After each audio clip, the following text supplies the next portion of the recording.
Okay, we will talk about the word anniversary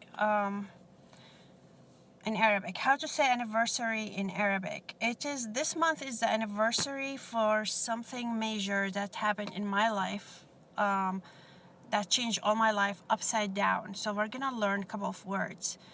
It was a car accident that happened to me years and years and years ago. I lost something from this car accident and I did surgeries, and it's a big part of my life. It was a few days ago, it was the actual day when it happened, and the same day actually. It was April 11 on Thursday, and this year, April 11 was Thursday, same thing.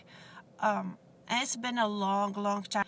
Anyway, so let's learn the word anniversary. Now, I used to on April 11 always say, oh, this is a day, this is a day. Now I like ignore it, like, okay, so what? But still, like, I need to say something. So now I'm just sharing a video telling you a couple of vocabularies about the word anniversary.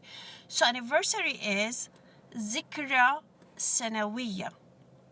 ذكرى سنوية.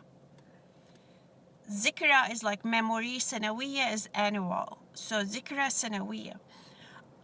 It changed my life like upside down. You say قلب حياتي, my life, فوقاني, up, تحتاني. قلب حياتي فوقاني تحتاني. Yeah. Car accident, حادث سيارة. حادث accident, حادث سيارة, car accident.